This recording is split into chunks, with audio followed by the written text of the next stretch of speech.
நம்ம சிவப்பித்தன் சேனலுக்கு முதன்முறையாக வரவங்களாக இருந்தால் மறக்காமல் சப்ஸ்கிரைப் பட்டனையும் பக்கத்தில் இருக்க பெல் ஐக்கானையும் ப்ரெஸ் பண்ணிக்கோங்க. இந்த வீடியோவை லைக் பண்ணிவிட்டு உங்கள் நண்பர்களோட இதை பகிர்ந்து கொள்ளுங்கள்.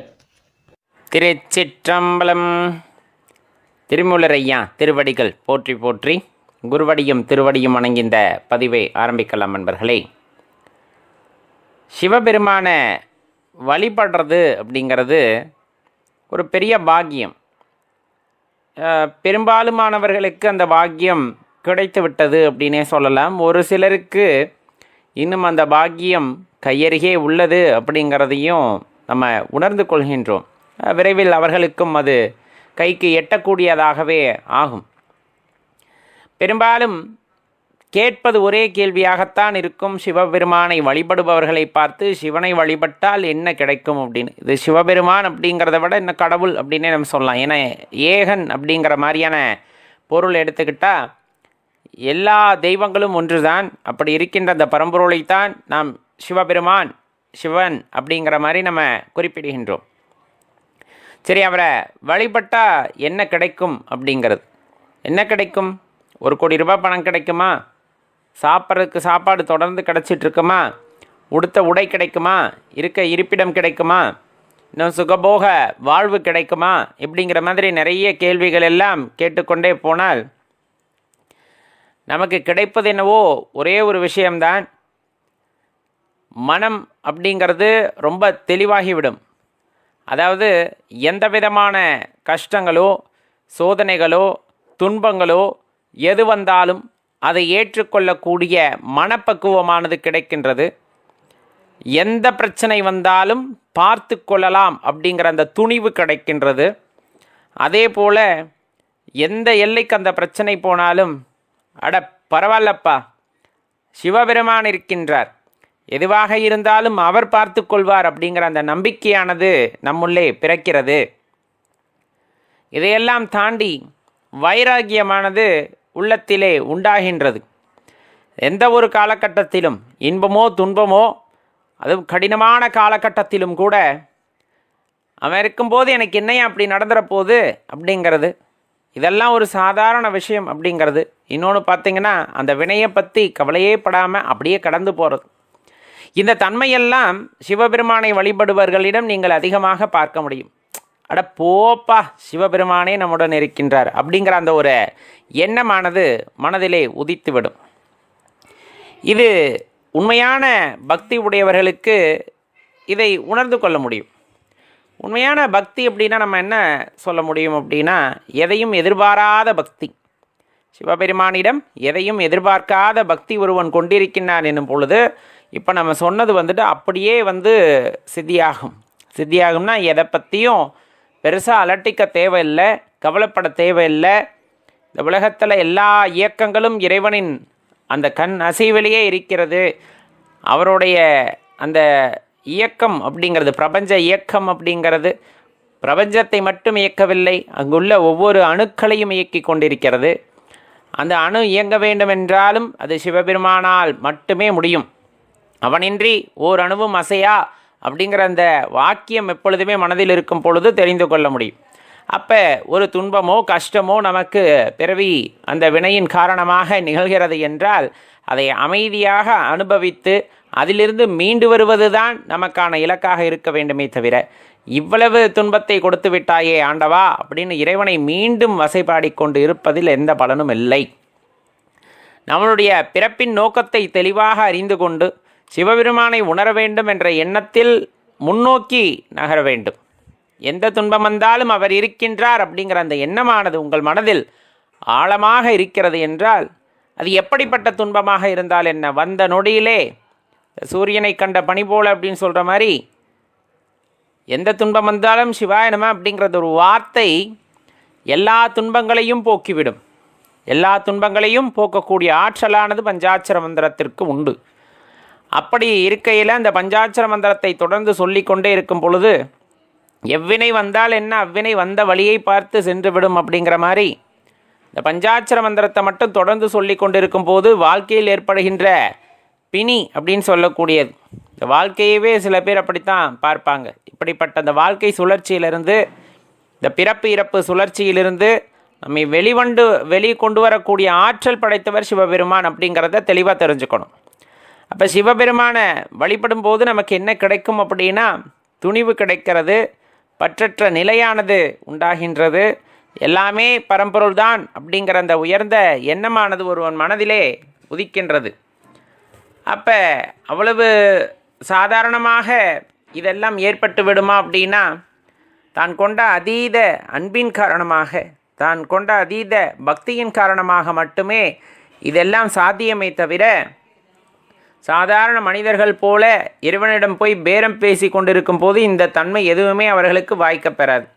இதை கூட நான் உனக்கு அதை தர்றேன், சிவபெருமானே எனக்கு ஒரு 2 கோடி ரூபாய் காசு வேணும், சிவபெருமானே எனக்கு தங்கிறதுக்கு ஒரு வீடு பத்தாது, ஊருக்கு ஒரு வீடு வந்துட்டு கட்டணும், அதே போல் எந்த வழியில் பணம் வருதுன்னெலாம் எனக்கு தேவையில்லை, எனக்கு பணம் வந்துக்கிட்டே இருக்கணும், இந்த மாதிரியெல்லாம் இறைவனிடம் போய் பேரம் தயவு செய்து பேசாதீர்கள். அப்படி பேசும் பொழுது அது உண்மையான பக்தியாக இருப்பது இல்லை.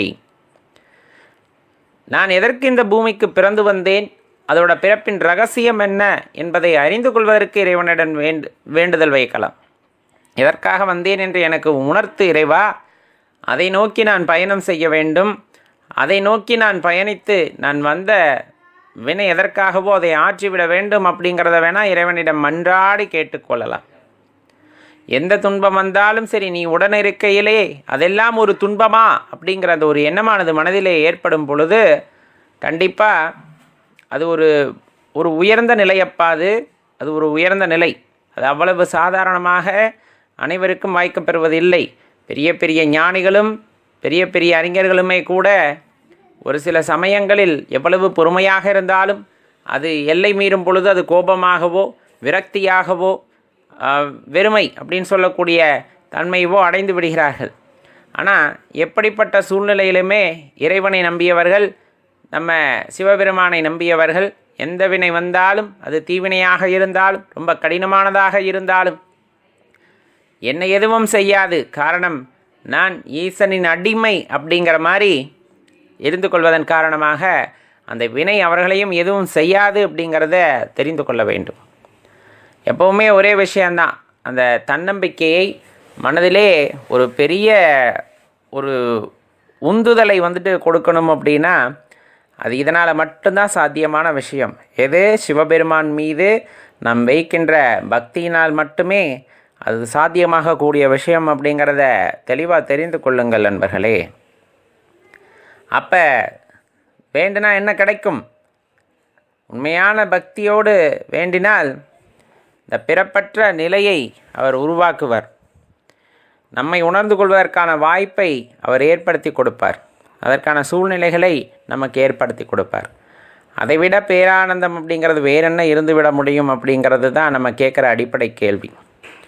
இதை உணர்ந்து கொண்டால் வாழ்க்கையில் நாம் எதுவும் இறைவனிடம் சென்று கேட்க மாட்டோம். எது வேண்டுமோ அதை பிரித்தறிந்து ஆராய்ந்து கேட்பதில்தான் நம்முடைய ஆன்மீகம் அப்படிங்கிற அந்த ஒரு விஷயம். சிவபெருமான் மீது நாம் கொண்டுள்ள அன்பு அப்படிங்கிற விஷயமெல்லாம் வெளிப்படும் அப்படின்னா அதில் எந்த மாற்று கருத்துமே இல்லை.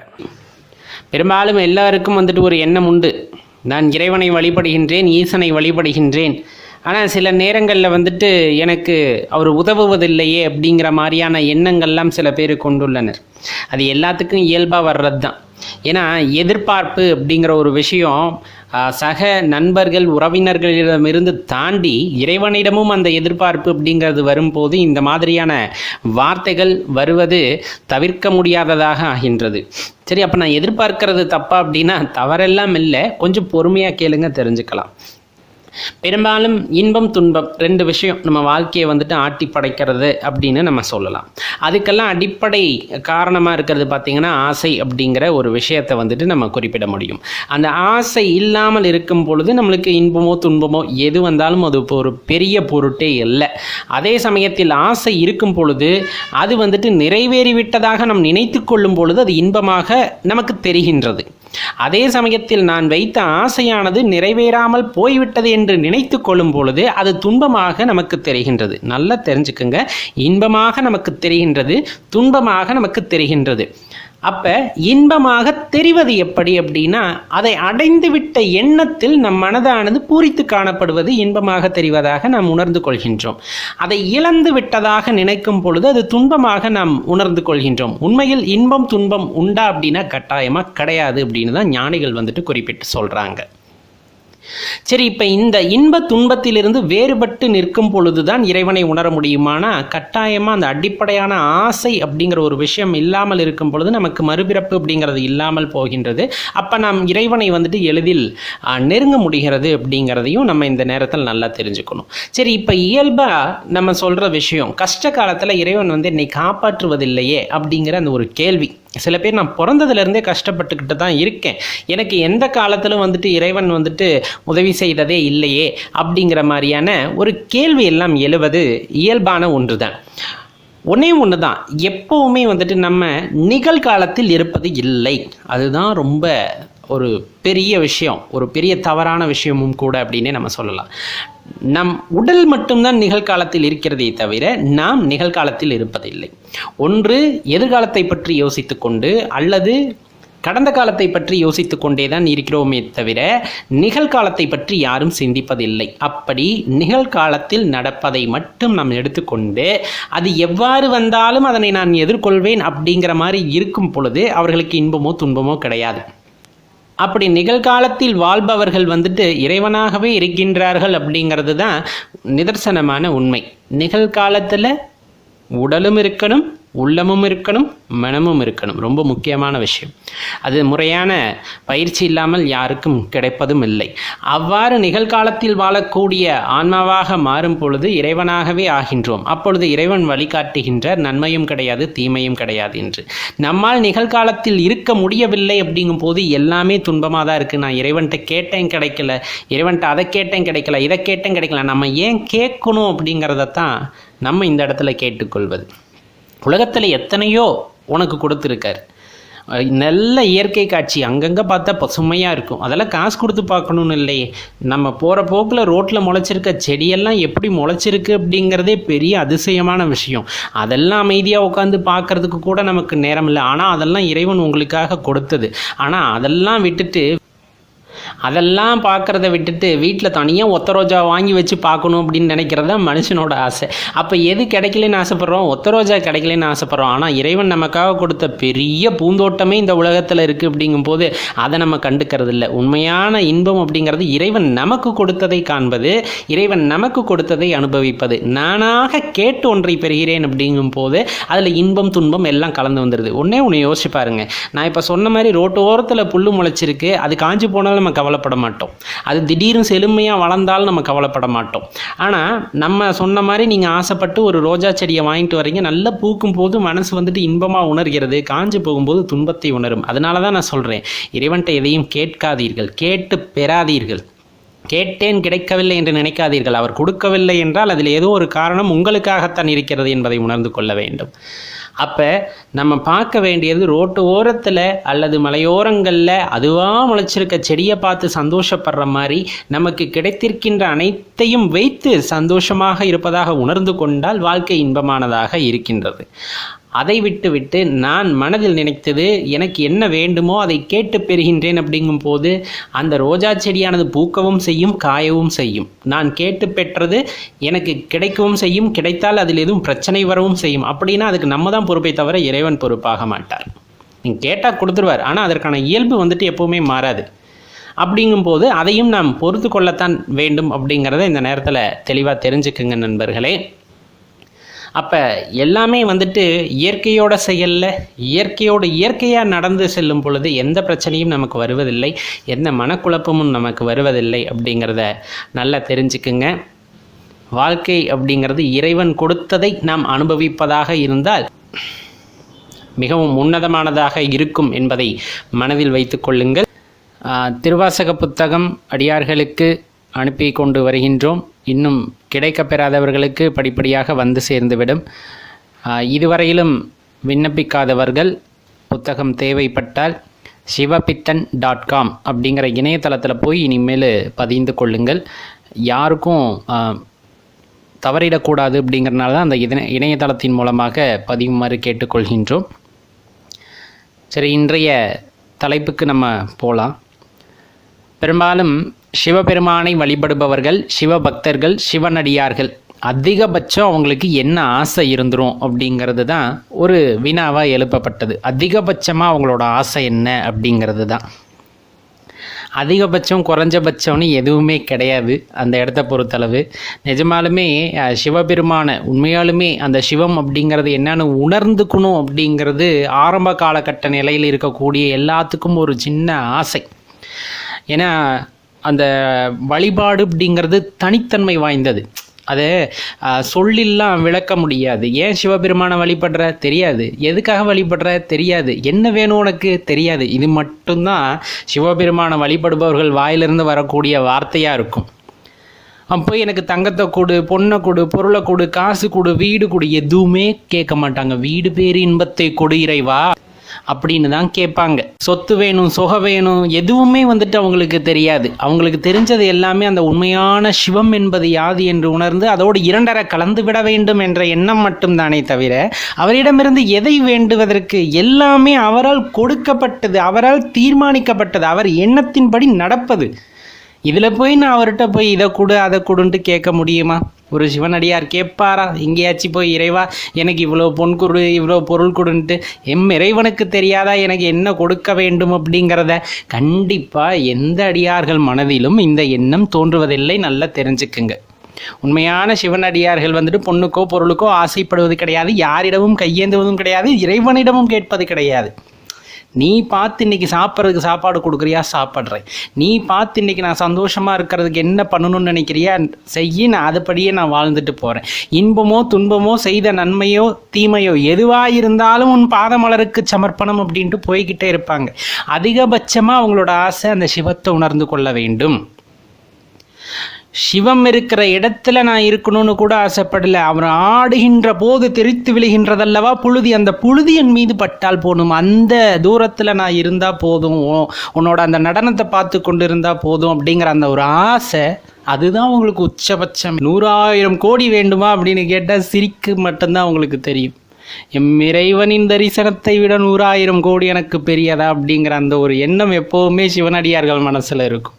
சிவாய நமங்கிற அந்த நாமம், ஓம் நம சிவாய அப்படிங்கிற அந்த மந்திரம், அதை விட பெரிய பொக்கிஷம் வேற என்ன இருந்துற போகுது வாழ்க்கையில்? வேற எதுவுமே கிடையாது. சொல்லி பாருங்க, அப்படியே உடம்பெல்லாம் சிலுக்கும்.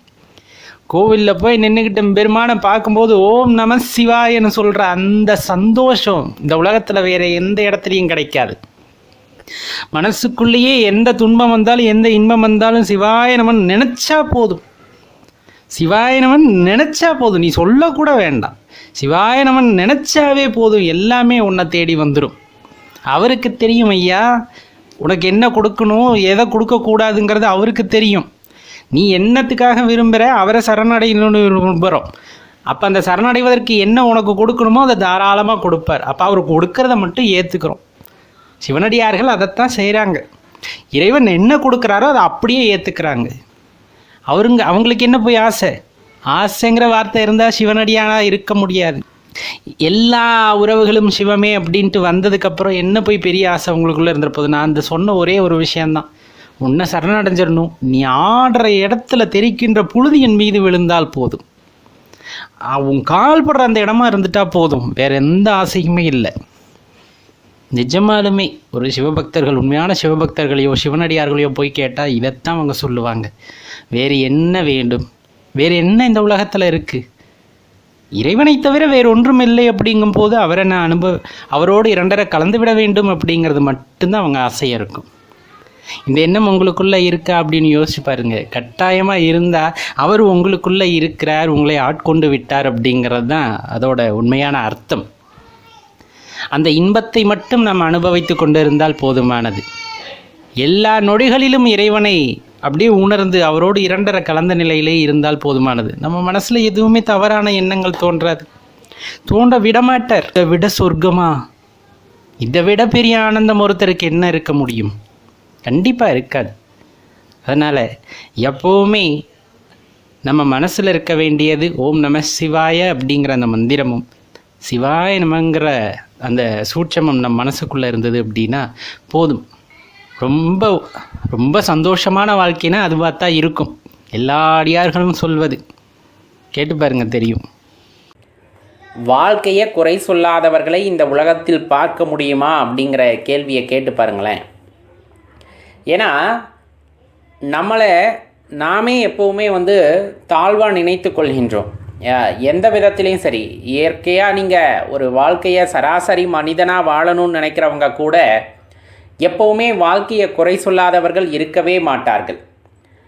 நாம் இருக்கின்ற நிலையிலிருந்து நம்மை விட மேல்நிலையில் இருப்பவர்களை மட்டுமே பார்த்து பழகிவிட்டதன் காரணமாக இவ்வளவு அரும்பெரும் வாழ்க்கையை குறை சொல்லாதவர்களை நம்மால் பார்க்கவே முடிவதில்லை. ஏதோ ஒரு விதத்தில் நல்ல வாழ்க்கை, அன்பான குடும்பம், நல்ல அம்மா அப்பா, அதே போல் துணைவி, குழந்தைகள் இத்தனையும் கிடைக்கப்பெற்றாலும் எப்பொழுதுமே நம் மனதில் ஒரு குறை இருந்து கொண்டே இருக்கின்றது. அந்த குறை எதனால் வந்தது அப்படிங்கிறத யோசித்து பார்த்தோன்னா, மற்றவர்களை ஒப்பிட்டு பார்ப்பதினால்தான் அந்த குறையானது மனதிலே ஏற்படுகின்றது. அப்படிப்பட்ட அந்த ஒப்பீடு அப்படிங்கிறது சரிதானா அப்படிங்கிற விஷயத்தை எடுத்துக்கொள்ள வேண்டும். ஏன்னா நம்மளில் பெரும்பாலுமானவர்கள் நேர காலத்தை நம்பி இருக்கிறோமே தவிர நம் உழைப்பையும் நமது அந்த உத்வேகத்தையும் நம்புவதற்கு மறுத்து விடுகின்றோம். இறைவன் நமக்கு வாய்ப்பை கொடுக்கிறார். எப்படிப்பட்ட வாய்ப்பு அப்படின்னா, இந்த உலகத்திலே பல கோடி ஜீவராசிகள் இருந்தாலும் சொந்தமாக சிந்திக்கக்கூடிய அந்த பகுத்தறிவு என்ற 6ஆம் அறிவையும் சேர்த்து பயன்படுத்தக்கூடிய அளவிற்கான ஒரு வாழ்க்கையை நமக்கு கொடுத்திருக்கின்றார். சகல செல்வங்களையும் சகல இயற்கை வளங்களையும் பார்த்து ரசித்து அனுபவிப்பதற்காக நமக்கு கொடுத்திருக்கின்றார்.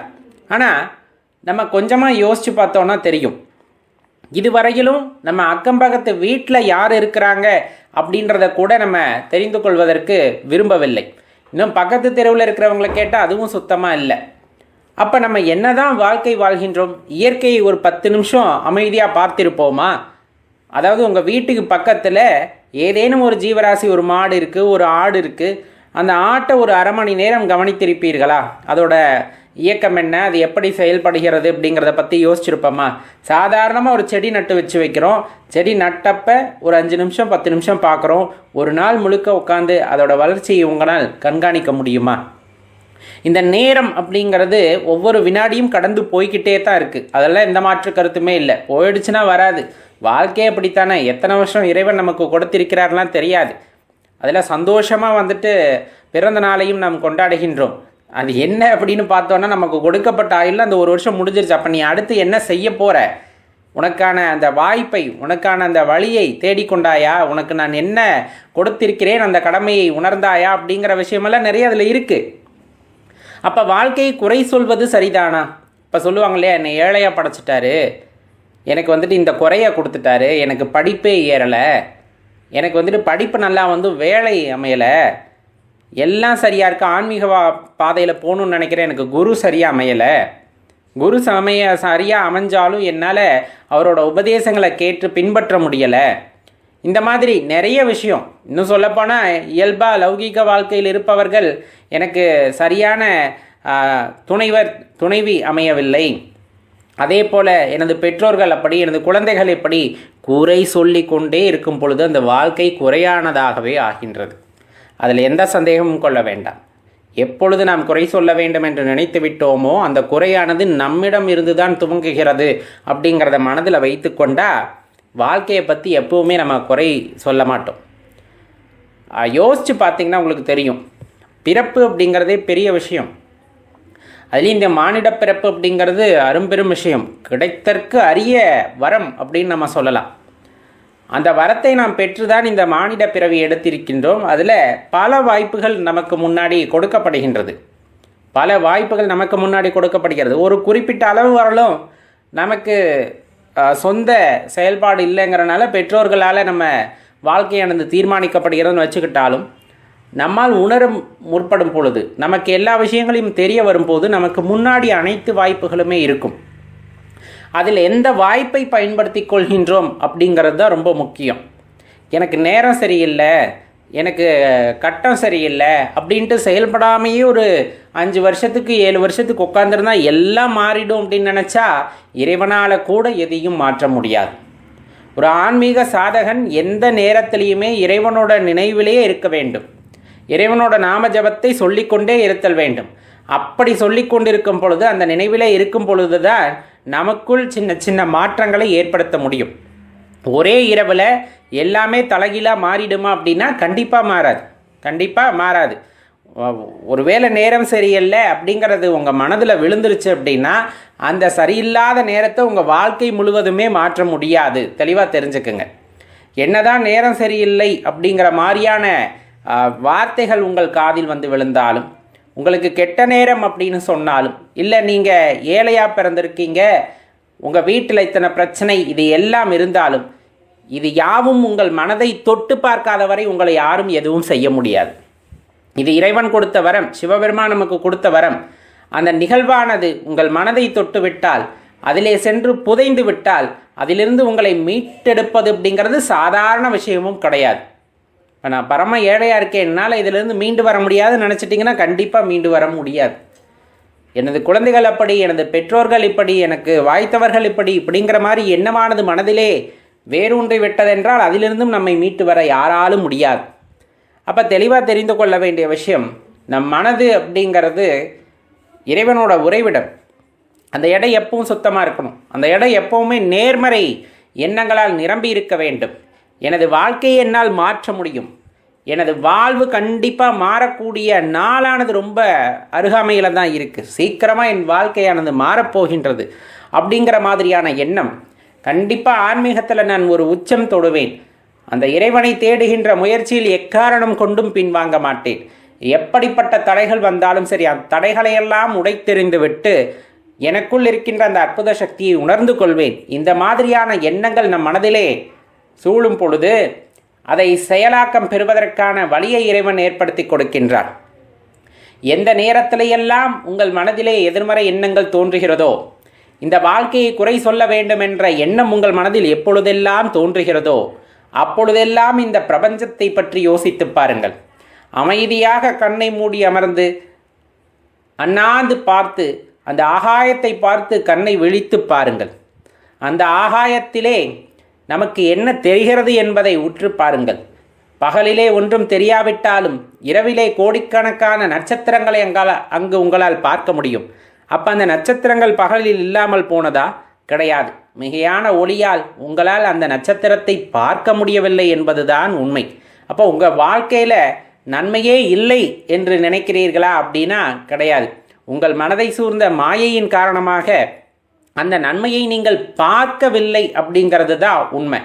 அமைதியாக அதற்கான காலம் வரும் பொழுது, சிந்தித்து பார்க்கும் பொழுது, உணரும் பொழுது நம் வாழ்க்கையில் எண்ணற்ற இன்பங்கள் இருக்கின்றன, எண்ணற்ற நன்மைகள் இருக்கின்றன அப்படிங்கிறதெல்லாம் உங்களுக்கே தெரிய வரும். அது சர்வேஸ்வரன் கொடுக்கின்ற வரம். எப்பொழுதெல்லாம் மனது துன்பப்படுவதாக உணர்கிறீர்களோ, எப்பொழுதெல்லாம் எதிர்மறை ஆற்றல் உங்களை சூழ்ந்து கொண்டதாக நினைக்கிறீர்களோ, உடனே நீங்கள் செய்ய வேண்டியது அமைதியாக பூஜை அறையிலே சென்று அமர்ந்து ஜபமாலையை கொண்டு இறைவனின் நாமத்தை தொடர்ந்து சொல்லிக் கொண்டிருங்கள். அந்த எண்ணம் மாறும் வரையிலும் சொல்லிக் கொண்டிருங்கள். ஏனென்றால் ஒரு முறை சொல்லும் பொழுதோ, 10 முறை சொல்லும் போதோ, 100 முறை சொல்லும் பொழுதோ அந்த மனதிலே குழப்பம் இருந்தாலும் அதனை தாண்டி 101வது முறை செல்லும் பொழுது அந்த மனதானது மெதுவாக உங்களது கட்டுப்பாட்டிற்குள் வராமல் போவதற்கு வாய்ப்பே இல்லை. ஒருவன் தொடர்ந்து பணக்காரனாக இருந்து வருகின்றான் அப்படின்னா அதை பார்த்து பொறாமை கொள்பவர்கள் ஏராளம். அதில் எந்த தப்பும் இல்லை. ஆனால் ஒருத்தன் தொடர்ந்து ஏழையாகவே இருக்கின்றான், தொடர்ந்து கஷ்டப்பட்டு கொண்டே இருக்கின்றான் அப்படின்னா அதில் அவனின் தவறு ஏதோ இருக்கிறது என்பதை தெரிந்து கொள்ள வேண்டும். தனது வாழ்க்கையை மாற்ற முயலாதவன், தனது வாழ்க்கை தனக்காக விதிக்கப்பட்டது, இதுதான் எனது முழுமையான விதி அப்படின்னு நம்பிட்டா அதை இறைவனாலும் மாற்ற முடியாது.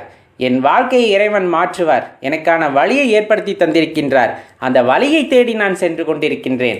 சர்வேஸ்வரன் எனக்கு அளித்த வரம் எது என்று தேடிக்கொண்டிருக்கின்றேன். எனக்கான கடமையை எது எனக்கு கொடுத்தார், என்ன காரணத்திற்காக நான் பிறந்தேன் என்பதை தேடி ஓடிக்கொண்டிருக்கின்றேன். அப்படிங்கும் போது அந்த வாழ்க்கையே தலைகீழாக மாறும். நாம் கூறுவது பொன் பொருள் இதை மட்டும் குறிப்பிட்ட அல்ல. வாழ்க்கையில் செய்ய வேண்டிய விஷயங்கள் ஏராளமாக நமக்கு இருக்கின்றன. நாம் ஒரு சின்ன வட்டத்துக்குள்ளே சிக்கிக்கொண்டு இதுதான் உண்மை அப்படின்னு நினைத்து கொண்டு அதிலே புரண்டு கொண்டிருக்கும் பொழுது அதுதான் உண்மை என்று நினைத்து அதிலே வாடிக்கொண்டிருக்கும் போது வாழ்க்கை கடினமானதாக கஷ்டமானதாகத்தான் தெரியும். மாறாக இறைவன் கொடுத்த வாழ்க்கை அப்படிங்கிறது பெரிய அற்புதமான விஷயம், அது பெரிய வரம் அப்படின்னு உணர்ந்தவங்க ஒவ்வொரு நொடியையும் ஒவ்வொரு நிமிடத்தையும் அனுபவித்து வாழ்வார்கள். சிவபெருமான் இந்த வாழ்க்கையை நமக்கு கொடுத்திருக்கிறார் அப்படின்னா சாதாரண நோக்கத்திற்காக கொடுக்கவில்லை. ஏதோ ஒரு கடமை உங்களுக்கென்று கொடுத்திருப்பார். அந்த கடமையை உங்களால் உணர முடிந்தால் அந்த வாழ்க்கையானது இன்பமாக மாறும். வாழ்க்கையை எப்பொழுதுமே குறை சொல்ல முடியாது, குறை சொல்லவும் கூடாது. அவ்வாறு வாழ்க்கையை குறை கூறுபவர்கள் கண்டிப்பாக தன்னை உணராதவர்கள், தன்னை உணர முற்படாதவர்களாக இருப்பார்களே தவிர தன்னை உணர்ந்து கொண்டவர்கள் இந்த வாழ்க்கையை கிடைத்த வரமாகவே கருதுவார்கள். அது எந்த நிலைமையில் இருந்தாலும் சரி, ஏழ்மையாக இருந்தாலும் பணக்காரராக இருந்தாலும் செல்வ சீமாட்டியாக இருந்தாலும் அது எப்படிப்பட்ட வாழ்க்கையாக இருந்தாலும் ஒவ்வொரு நிமிடத்தையும் அனுபவித்து வாழக்கூடியவர்கள் யாராக இருப்பார்கள் என்றால், தான் எதற்காக இந்த பூமியிலே பிறந்தோம், இறைவன் தமக்கு என்ன கட்டளையிட்டார் என்பதை உணர்ந்து கொண்ட ஒருவர் கண்டிப்பாக ஒவ்வொரு நிமிடத்தையும் அனுபவித்து தான் வாழ்க்கையை வாழ்வார். கண்டிப்பாக அவருக்கு கொடுக்கப்பட்ட அந்த கடமையும் நிறைவேற்றி விடுவார் அப்படிங்கிறத இதன் மூலமாக நாம் அறிந்து கொள்ள வேண்டியது இருக்கிறது. நண்பர்களே, சாதாரண விஷயமல்ல கிடைத்த வாழ்க்கை அப்படிங்கிறது, சாதாரண வரமல்ல கிடைத்த வாழ்க்கை அப்படிங்கிறது. இறைவன் கொடுத்த காலம் எவ்வளவென்று யாருக்கும் தெரியாது. யாருக்கும் இறைவன் கொடுத்த அந்த நேரத்தையும் கணிக்க முடிவதில்லை. அந்த கணிக்க முடியாத நேரம் நமக்கு இலக்காக இருக்கும் பொழுது அதுக்குள்ளே இருக்கின்ற இந்த காலகட்டத்தை சாதகமாக்கி கொண்டு நம் வாழ்க்கையிலே என்ன செய்ய வேண்டுமோ, என்ன இறைவன் நமக்கு கட்டளையிட்டாரோ அதை செய்யும் பொழுது கிடைக்கின்ற இன்பம் அப்படிங்கிறது அலாதியானதாக எப்பொழுதுமே இருந்து கொண்டேதான் இருக்கிறது. அந்த அனுபவம் ஒவ்வொரு மனிதனுக்குள்ளும் ஒவ்வொரு பெரிய சக்தியை உணர வைக்கிறது என்றால் அதுவும் மிகையாகாது. கண்டிப்பாக ஒருவன் செய்கின்ற செயல் அப்படிங்கிறதற்கு காரணமாக இருப்பது இறைவனாகத்தான் அங்கு இருக்க முடியும். ஒவ்வொருவரும் ஒவ்வொருவருக்கு நன்றி கூற கடமைப்பட்டிருப்போம். கண்டிப்பாக இப்போ இந்த அரும்பெரும் உடலை நமக்கு கொடுத்த தாய் தந்தையர் அவர்களுக்கு நன்றி கூறாமல் இருக்க முடியுமா? அவர்கள் எப்படிப்பட்டவர்களாக இருந்து விட்டு போகட்டும். ஏன்னா இறைவனின் நியதியில் ஒவ்வொருத்தரும் ஒவ்வொரு கதாபாத்திரத்தை ஏற்றுக்கொண்டு வந்திருக்கிறார்கள். அதற்கு தகுந்தாற் போல நடிக்கின்ற இந்த நாடக மேடையிலே அவர்களின் குணத்தை குறை கூறுவதற்கு தகுதியானவர்கள் நாம் இல்லை. மாறாக அந்த தாயும் தந்தையும் சர்வேஸ்வரனும் அந்த பார்வதி தேவியும் அவதாரமாகவே நாம் கருத வேண்டும். எப்பொழுதுமே அவர்களுக்கு நன்றியும் செலுத்துவோம் இல்லையா? அதுக்கப்புறமா நண்பர்கள், உற்றார்கள், உறவினர்கள், நம் வாழ்க்கைக்கு தேவைப்படும் பொருட்கள், பயன்படும் பொருட்கள் என்று இந்த பட்டியலானது நீண்டு கொண்டே சென்று கொண்டிருக்கும். அனைவருக்குமே நன்றி சொல்ல கடமைப்பட்டிருக்கின்றோம். காரணம், நமது மனது மகிழ்ச்சியாக இருக்கின்ற பட்சத்திலும் நமது மனது மகிழ்ச்சியாக இருப்பதற்கு உறுதுணையாக இருந்த அனைவருக்குமே நாம் நன்றி சொல்ல கடமைப்பட்டிருக்கின்றோம். இப்படி ஒவ்வொன்றாக நாம் கூறிக்கொண்டே செல்லும் பொழுது அனைவருக்கும் தனித்தனியாக நன்றியை கூறிக்கொண்டே போக வேண்டுமா என்றால் கண்டிப்பாக கிடையாது. அதையெல்லாம் சேர்த்து இறைவனுக்கு நன்றி கூறிவிட்டால் ஒரே வார்த்தையாக, இறைவா எனக்கு இப்படிப்பட்ட உறவுகளையும் இப்படிப்பட்ட வாழ்க்கைகளையும் இப்படி ஒரு உணர்வையும் உணர்த்துவதற்காக நீ செய்த நாடகம் அப்படிங்கிறத உணர்ந்து கொண்டேன். இதற்கெல்லாம் அடிப்படை காரணம் யார் என்றால் நீ மட்டுமே அப்படிங்கிறத நான் உணர்ந்து கொண்டேன். இந்த பிறவியிலே இந்த உடலிலே நான் இருந்து கொண்டு என்ன செய்ய வேண்டும் என்று கூறினாய். எனக்கு அற்புதமான வாழ்க்கையை ஏற்படுத்தி தந்தாய். அந்த வாழ்க்கையிலே அலாதியான இன்பத்தை உணர்வதற்கு வாய்ப்புகளையும் ஏற்படுத்தி தந்தாய். இப்படிப்பட்ட உனக்குத்தான் நான் நன்றி கூற கடமைப்பட்டிருக்கின்றேன். சர்வேஸ்வரன் என்று சொல்லும் பொழுது உடலெல்லாம் சிலிர்த்து கண்களெல்லாம் குளமாகி நான் கதறுகின்றேன் ஐயா உனது பெயரை சொல்லி. உன்னை மட்டுமே உயர்வாக நினைத்திருக்கின்றேன். நீ மட்டுமே சர்வ வியாபியாக இருக்கின்றாய். சர்வத்திற்கும் காரணமான அந்த சிவபெருமானை என்னாலும் நான் மறப்பதில்லை. என்னாலும் நான் போற்றி புகழ்கின்றேன். என்னாலும் அவர் பாதத்தை சரணடைந்து கிடைக்கின்றேன் என்பதுதான் இந்த இடத்துல ரொம்ப உண்மையான ஒரு வார்த்தையாக இருக்க முடியும். ஐயன், ஐயன், ஈசன், சர்வேஸ்வரன், சங்கரன், இந்த மாதிரி பல நாமங்கள் இருந்தாலும் அது எல்லாம் குறிப்பது ஒருவரையே, சிருஷ்டி கர்த்தாவையே. அவருடைய ஆற்றலுக்கும் அவருடைய கருணைக்கும் இங்கு அளவே இல்லை. பல்வேறு விதமாக படைப்புகளை இந்த உலகத்தில் படைத்தாலும் ஒவ்வொரு படைப்புகளுக்குள்ளும் ஒரு பேராற்றலை கொண்டுதான் படைத்திருக்கின்றார். நீங்கள் பார்க்கின்ற எறும்பாக இருக்கலாம், ஈயாக இருக்கலாம், மீனாக இருக்கலாம், முதலையாக இருக்கலாம், இன்னும் பல்வெருக்கமாக மரமாக, பாம்பாக, எதுவாக இருக்கலாம், எல்லா உயிருக்குள்ளும் அந்த உடலுக்குள்ளும் ஒவ்வொரு தகுதியை உண்டாக்கி அதுக்கென்று தனிச்சிறப்பை உண்டாக்கி தான் இந்த உலகத்திலே படைத்திருக்கின்றார். அந்த வகையிலே இந்த மானுட பிறப்பும் பார்த்தீங்கன்னா சிறப்பான படைப்பு. ஒவ்வொருக்குள்ளும் ஒவ்வொரு திறமையையும் கொடுத்து தான் அனுப்பியிருக்கின்றார். நாம் உணர்வதில்லை. உணர்ந்தவர்கள் வாழ்க்கையை குறை கூறுவதில்லை. வாழ்க்கையை குறை கூறுபவர்கள் என்றுமே உள்ளிருக்கின்ற ஆற்றலை உணர்வதில்லை அப்படிங்கிறத தெளிவாக தெரிந்து கொண்டோமேயானால் வாழ்க்கையை கண்டிப்பாக நாம் குறை கூற மாட்டோம். வாழ்க்கையானது கிடைத்தற்கு அரிய பொக்கிஷம். அந்த பொக்கிஷம் ஒரு முறை கிடைத்திருக்கிறது. இது மறுமுறை கிடைக்குமா என்பது தெரியவில்லை. கிடைத்த இந்த அரும்பெரும் காலத்திலே அதை நன்றாக வாழ்ந்து பிறருக்கு பயன்படும்படியாக அல்லது இறைவனை போற்றும்படியாக இந்த வாழ்க்கையை கொடுத்த இறைவனை நினைத்து அவனுள்ளே கலந்துவிட வேண்டும் என்ற எண்ணத்தின் பிரதிபலிப்பாக நாம் வாழ்ந்து விட்டோமேயானால் இந்த வாழ்க்கையானது மிகவும் அற்புதமானதாக, மிகவும் சிறப்பு வாய்ந்ததாக இருக்கும் என்பதை மறவாதீர்கள் நண்பர்களே.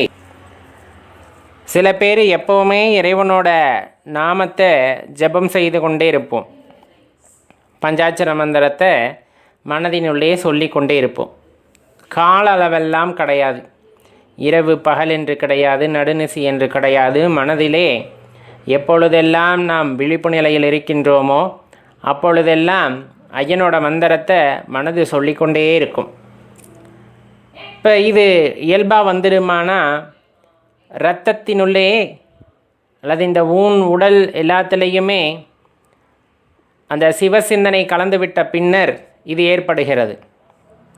இந்த நாம ஜபம் அப்படிங்கிறது அனைத்திலும் உயர்ந்தது அப்படின்ட்டு குறிப்பிடப்படும். அப்படிப்பட்ட நாமத்தை ஒருத்தர் திரும்ப திரும்ப சொல்லிக்கொண்டே இருக்கின்றார், தன்னை மறந்த நிலையில் சொல்லிக்கொண்டே இருக்கிறார். அப்படிங்கும்போது இறைவனுடன் இரண்டர கலந்த நிலையில் இருப்பார். சிலர் நாம ஜபம் எல்லாம் செய்ய மாட்டார்கள், செய்யவும் தெரியாதவர்களுக்கு. மாறாக எப்போதுமே சிவசிந்தனையிலேயே இருப்பார்கள். சிவசிந்தனை அப்படின்னு சொன்னோம்னா சிவகாரியங்களாக இருக்கலாம், சிவனை பற்றிய நினைவுகளாக இருக்கலாம், அவரை பற்றிய எண்ணுதலாக இருக்கலாம், சிவாலயங்களை பற்றியதாக இருக்கலாம். ஏதோ ஒன்று எப்பொழுதுமே சிவனை பற்றியோ சிவனோட அந்த செயல்களை பற்றியோ திருவிளையாடல்களை பற்றியோ இதையெல்லாம் எண்ணிக்கொண்டு அவர் படைத்த இந்த உலகை ரசித்து கொண்டு இந்த பிரபஞ்சத்தின் ஒரு அழகு அல்லது அதை பற்றிய ஆற்றல் இதை பற்றியெல்லாம் சிந்தித்து கொண்டே இருப்பார்கள். சில பேர் இறைவனின் மீது பாடல் பாடிக்கொண்டிருப்பார்கள், சில பேர் தவம் செய்து கொண்டிருப்பார்கள். இதிலெல்லாம் எது பெரிது அப்படிங்கிற கேள்வியை கேட்க முடியுமா? முதல்ல கண்டிப்பாக முடியாது. ஏன்னா உங்களுக்கு நல்லா தெரியும், 63 நாயன்மார்களை பார்த்தோம் அப்படின்னா ஒவ்வொரு நாயன்மார்களும் ஒவ்வொரு விதத்தில் தன்னுடைய அன்பை வெளிக்காட்டியிருப்பார்கள். இப்போ எல்லா விதமான திருவிளையாடலிலுமே பார்த்திங்க அப்படின்னா 63 நாயன்மார்களை ஆட்கொண்டதும் பார்த்திங்கன்னா ரொம்ப சிறப்பான விஷயமாக இருக்கும். அவர்களின் அன்பு மிகையால் அவர்களுக்கு வைத்த சிறு சோதனைகளிலே அவர்கள் வெற்றி பெற்று வருகிறார்கள். எந்த நிமிடத்திலும் எந்த ஒரு சலனத்திலுமே கூட அவர்கள் மனதிலிருந்து அந்த இறை சிந்தனையானது நீங்கவில்லை. எல்லாமே இறைவனுக்கு அப்படிங்கிற மனதும், அதே போல் இறைவன் எல்லா இடத்திலும் இருப்பார், எல்லாராகவும் இருப்பார் அப்படிங்கிற அந்த சிந்தனை மிக உயர்ந்ததல்லவா. அதனாலே அவர்களை எல்லாம் ஆட்கொள்கின்றார் இறைவன். எப்பொழுதுமே சிவ சிந்தனையிலே இருப்பவர்கள், சிவ காரியங்களவே செய்பவர்கள் அப்படின்னு சொன்னால் அது மிகையாகாது. அப்போ இப்போ நம்ம சொன்னதில் நாமத்தை திரும்ப திரும்ப ஜபித்து கொண்டிருக்கிறார்கள். கண்டிப்பாக அது உயரிய பலனை அளிக்கக்கூடியது. எப்போவுமே சிவனை பற்றிய நினைவிலேயே இருக்கிறார்கள், திருவிளையாடல்களை பற்றி யோசித்து கொண்டே இருக்கிறார்கள், அவரது அரும்பெரும் ஆற்றலை பற்றி யோசித்து கொண்டிருக்கிறார்கள். கண்டிப்பாக சிவபெருமானோட அன்பையும் அருளையும் பெற முடியும். பாடல் பாடுகிறார்கள், அதே போல் ஆடல் ஆடுகிறார்கள். எல்லாத்துக்குமே பார்த்திங்க அப்படின்னா கண்டிப்பாக ஒரு வழியாக அது இருக்கும். இறைவனை அடையக்கூடியதற்கான வழியாக இறைவன் காட்டிய வழியாக இருக்கும். இதில் இன்னும் சிறப்பான ஒரு விஷயத்தை சொல்லணும் அப்படின்னா, இயல்பான ஒரு மனிதன் பிறரை தன்னுடைய முன்னேற்றத்திற்காக பயன்படுத்தி கொள்கின்றான் என்றால் அந்த வாழ்க்கை வெறும் வாழ்க்கையாகத்தான் போகிறது. அதிலும் பிறருடைய நன்மைக்காக தனது வாழ்க்கையை ஒருவன் அர்ப்பணிக்கின்றான் என்றால் அது உயரிய வாழ்க்கையாக மாறும். இந்த மாதிரி மனிதர்கள் பார்த்திங்க அப்படின்னா தெய்வத்தோட அருளை, அதுவும் சிவபெருமானோட கருணை பார்வையை பெற்றவர்கள். பிறரின் நன்மைக்காக, பிறருக்காக தனது வாழ்க்கையை அர்ப்பணித்தல் அப்படிங்கிறது உயரிய விஷயம். இந்த உலக நன்மைக்காகவே சிந்தித்து கொண்டிருப்பார்கள். இப்போ சித்த பெருமக்கள் எல்லாம் அப்படித்தான். தனக்கென்று எதையும் விரும்பாதவர்கள். அவர்களுக்கு அட்டமா சித்தி கை கூட பெற்றிருக்கும். அவர்கள் நினைத்தால் என்ன வேண்டுமானாலும் செய்து கொள்ளலாம். ஏன்னா அவங்களுக்கு தங்கம் செய்கிறதோ மற்ற வைர வைடூரியங்களை செய்வதோ அவர்களுக்கு ஒரு பெரிதான விஷயம் அல்ல. ஆனால் அவர்களுக்கென்று அவர்கள் எதையும் செய்து கொள்வதில்லை.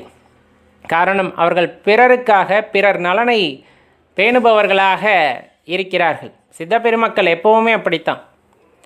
இப்போ சொல்லுவாங்க, ரொம்ப கடினமான சூழ்நிலையில் இருந்தாலுமே சிவாலயத்திற்கு செல்கின்றோம் அல்லவா, அதே போல் ஜீவசமாதியாக இருப்பார்கள். தன்னுள் இருக்கின்ற சிவத்தை உணர்ந்த நிலையிலே ஜீவசமாதியாக இருக்கிறவர்கள் அந்த இடத்திற்கு சென்றால் அவர்களின் கருணை பார்வை கிடைத்தால் நம் வாழ்க்கையில் இருக்கின்ற துன்பங்கள் மாறும் அப்படின்னு சொல்லப்படும். அது உண்மையும் கூட. சித்த பெருமக்கள் நினைத்தால் நடத்தி காட்ட முடியும். இந்த சித்தம் தெளிந்த நிலை அப்படின்னு சொல்லப்படும் இல்லையா, அந்த மாதிரி நிலை. அப்போ அவ்வாறு நம்மால் இருக்க முடியுமா? பிறர் நலனை பேணி கொண்டு நம் வாழ்க்கையை நகர்த்த முடியுமா? அதிலே நம்மால் இருக்க முடியுமானா கண்டிப்பாக இருக்க முடியும். அதற்கு கொஞ்சம் பரந்த மனப்பான்மை, இயற்கையை புரிந்த நிலை, அதே போல் இறைவன் நமக்கு இட்ட கட்டளையை உணர்ந்து கொள்ளும் பொழுது அதெல்லாம் சாத்தியம்தான் அப்படிங்கிறதையும் தெளிவாக தெரிஞ்சுக்குங்க. இப்போ பிறருக்காக வாழ்தலும் தன்னை இறைவனிடத்தே ஒப்புவித்தலும் இரண்டும் ஒன்றே ஆகும். தன்னை இறைவனிடம் ஒப்புவித்தல் அப்படிங்கும்போது நான் எந்த காரியங்களை செய்தாலும் அந்த காரியம் உன்னுடைய ஆணையின் பேரிலே நடக்கின்றது அப்படின்னு அவரிடம் ஒப்படைத்து விட்டு தனக்கென்று எந்த ஆசாபாசங்களும் இல்லாமல் இறைவனிட்ட கட்டளைப்படி நாம் செயல்பட்டு கொண்டே இருக்கின்றோம் அப்படிங்கும்போது கண்டிப்பாக அது ஏற்கனவே நம்ம சொன்ன பிறருக்காக வாழ்தலிலே நிற்கும். ஏன்னா இறைவனிடக்கூடிய கட்டளை அப்படிங்கிறது எல்லாத்துக்குமானது. ஒரு சிலரை உயர்த்தியோ ஒரு சிலரை ரொம்ப கீழ்நிலையில் வைத்தோ இறைவன் பார்ப்பதில்லை. அனைவருக்கும் ஒவ்வொரு வாழ்க்கையை கொடுத்தாலும் அனைவருக்கும் சரிசமமான உணர்வை கொடுக்கின்றார். இறைவனை உணர்வதற்கான வாய்ப்பை அவர் ஏற்படுத்தி தருகின்றார். அதை பயன்படுத்தி கொள்கிறோமா அப்படிங்கிறது தான் கேள்வியே தவிர இறைவன் வாய்ப்பையை கொடுக்கவில்லை அப்படின்லாம் சொல்ல முடியாது. ஏன்னா ஒவ்வொரு காலகட்டத்திலும் ஒரு துன்பம் வருகிறது அல்லது ஒரு சோதனை காலகட்டம் வருகிறது அப்படிங்கும் போதெல்லாம் நம் மனது இயற்கையிலே இறைவனை நாட ஆரம்பித்துவிடும். ஆனால் திட்டிக்கிட்டு நாடுவோம். இவ்வளோ கஷ்டத்தை கொடுக்குறிய இறைவா அப்படின்னு தான் போவோமே தவிர அந்த கஷ்டம் எங்கிருந்து வந்தது, எதனால் வந்தது, அது எப்படி நீங்கும், இது போன்ற விஷயங்களை நாம் யோசிப்பதற்கே இல்லை. அப்படி யோசிக்க ஆரம்பித்து விட்டால் இந்த துன்பம் எங்கிருந்து வந்தது, அந்த துன்பத்தை எப்படி போக்குவது, அதற்கு மூல காரணமாக இருப்பது எது, இந்த மாதிரி விஷயங்களை ஆழ்ந்து யோசிக்க ஆரம்பித்து விட்டால் கண்டிப்பாக நாம் இந்த பிறவியை எடுத்ததன் நோக்கமும் பிறவிக்கான காரணமும் நமக்கு தெரிந்துவிடும்.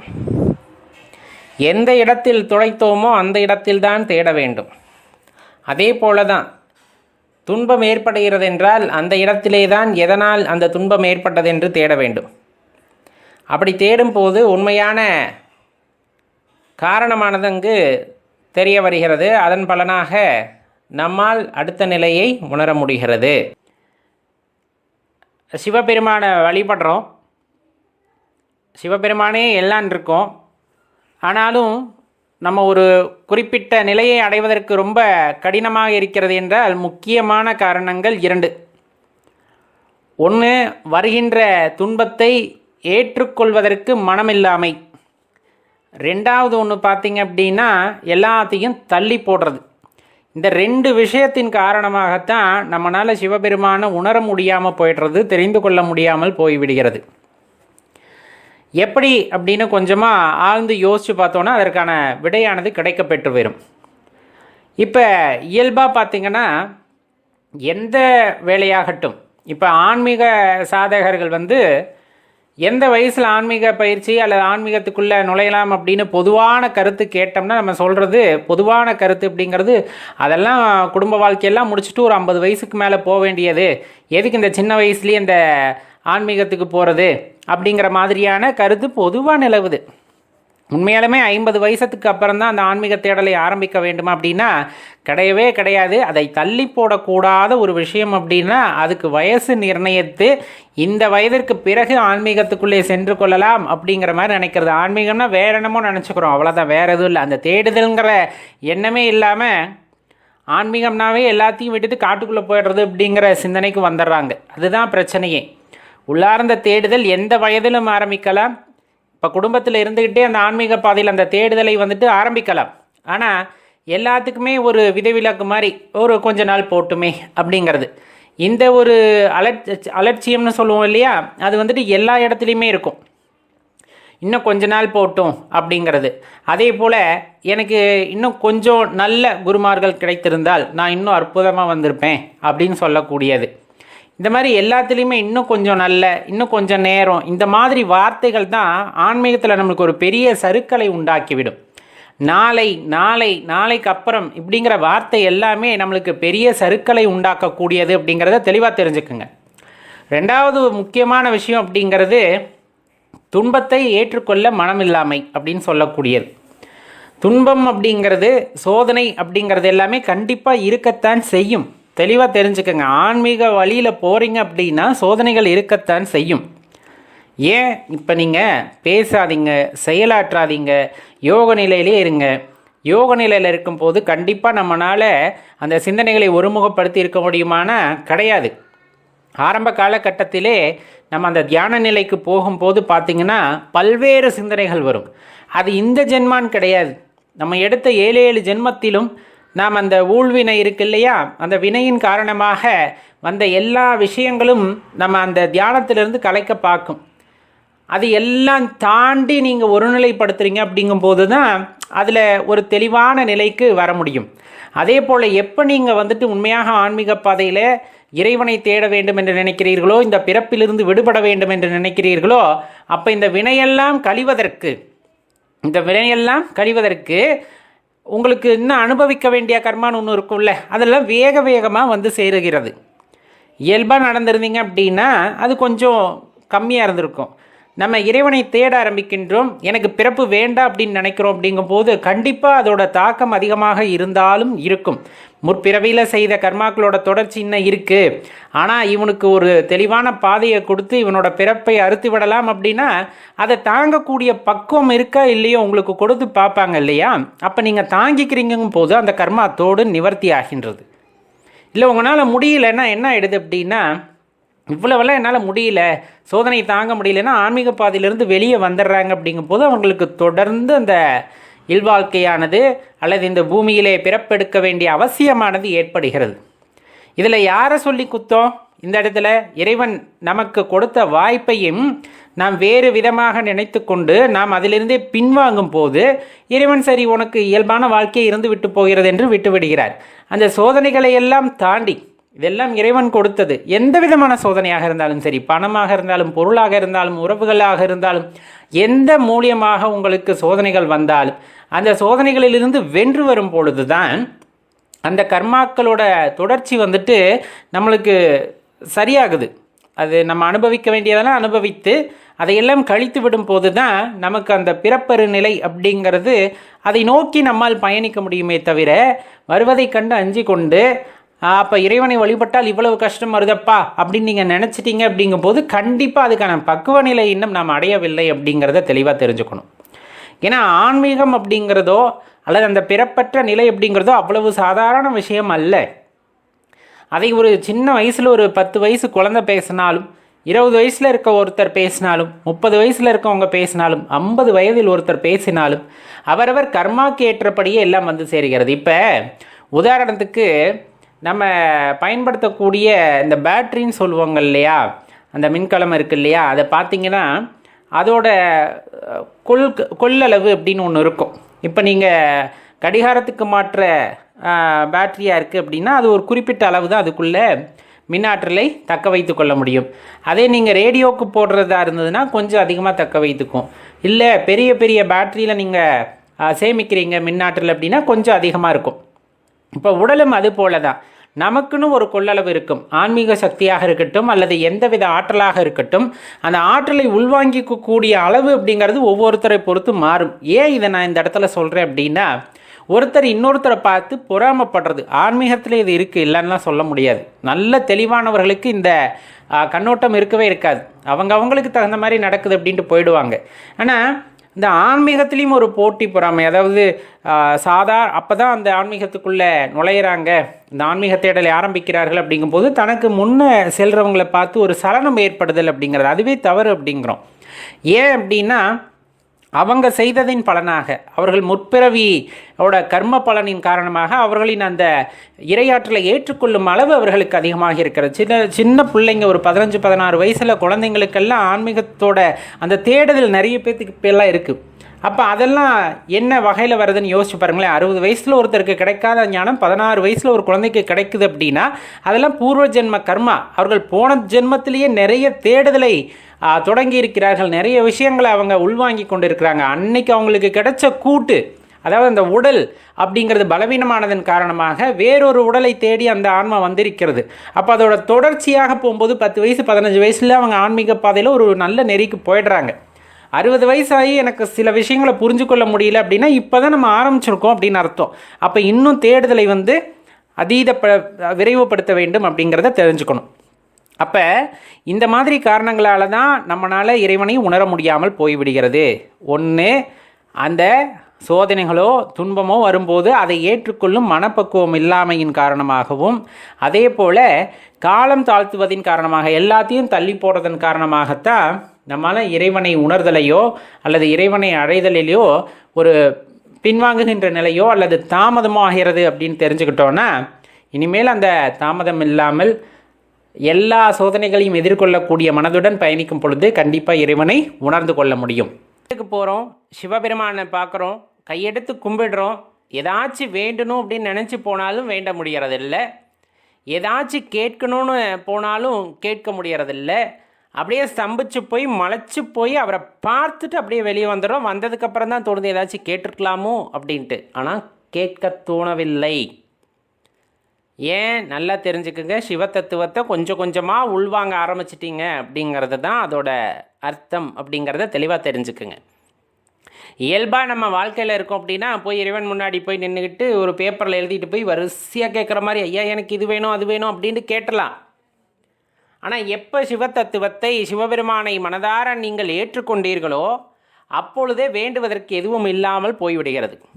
அவரை பார்த்தால் போதும், அவர் அழகில் அப்படியே லயத்திருந்தால் போதும், ஒரு பார்வை போதும் அப்படிங்கிற அந்த எண்ணமானது வந்து விடுகிறது.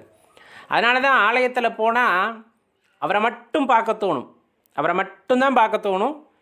ஏதாச்சும் வேண்டணும்னு நினச்சா கூட பெரிய லிஸ்ட்டாக இருந்தால் கூட நமக்கு அதெல்லாம் எதுவுமே தோணாது. வேண்டாம் வேண்டாம் வேண்டாம், அதெல்லாம் கேட்கக்கூடாது, அதெல்லாம் தேவையில்லாத விஷயம், எனக்கு அப்பனை பார்த்தா போதும் அப்படின்ட்டு லயத்து நின்று விடுகிறார்கள் அல்லவா. அவர்களெல்லாம் சிவ தத்துவத்தை உள்வாங்கியவர்கள், உண்மையான இந்த சிவம் பரம்பொருளை உள்வாங்கியவர்கள்ங்கிறத தெளிவாக தெரிஞ்சுக்கணும். மாணிக்கவாசக பெருமான் அழகாக சொல்லுவாங்க, வேண்டத்தக்கது அறிவோய் நீ, வேண்ட முழுவதும் தருவோய் நீ, வேண்டும் அயன்மார்க்கு அறியாய் நீ, வேண்டி என்னை பணிகொண்டாய், வேண்டி நீயாது அருள் செய்தாய், யானும் அதுவே வேண்டிடின் அல்லால், வேண்டும் பரிசொன்று உண்டு எனில் அதுவும் உந்தன் விருப்பன்றே. இந்த பாடலை உள்வாங்கிக்கிட்டோன்னா நம்ம ஏன் அப்படி மாறணும் அப்படிங்கிறது தெரிஞ்சிடும். வேண்டத்தக்கது அறிவோய் நீ, வேண்டத்தக்கது அறிவோய் நீ, நான் வேண்ட தகுதியுடையது எது அப்படிங்கிறதவே அறிந்தவன் நீ, நான் என்ன வேண்டணுங்கிறதே உனக்கு தெரிஞ்சிருக்கும். இப்போ நான் போய் ஆலயத்தில் சிவபெருமான் மீது முன்னாடி நின்று அப்பா எல்லாரும் நல்லா இருக்கணும்னு நினைக்கிறேன்னா அதவே அறிந்தவன் நீ, அப்புறம் ஏன் நான் உங்ககிட்ட வேண்டணும் இல்லையா? ரொம்ப எளிமையான விஷயம் இல்லையா? அப்பா நான் ஒரு கார் வாங்கணும், இது என் மனதில் உதிக்கின்ற வேண்டுதல், அதை யாருக்கு தெரியும்? சிவபெருமானுக்கு தெரியும். அப்புறம் ஏன் நான் திருப்பி போய் சிவபெருமான்கிட்ட கேட்கணும்? இது வந்து இயல்பாக நான் சொல்கிறது ஒரு உதாரணத்திற்காக. நம்ம இந்த மாதிரி எண்ணத்தோடு நம்ம ஆலயத்திற்கு போவோமா? கண்டிப்பாக இல்லை. நம்ம என்ன எதிர்பார்த்து போவோம்? ஒன்றும் இல்லை, உன்னை பார்த்தா போதும், அப்படியே லயத்து நின்றால் போதும் அப்படிங்கிறது. இயல்பாக மனிதர்கள் இருக்கிறார்கள் என்றால் அவர்கள் வேண்ட போனாலும் அதை என்ன வேண்டுவார்கள் என்பதவே இறைவன் அறிவார் அப்படிங்கிறது தான் அந்த இடத்துல இருக்கக்கூடிய மிகப்பெரிய விஷயம். வேண்ட முழுவதும் தருவோயினி. அப்படி ஏதாச்சும் கேட்டுட்டா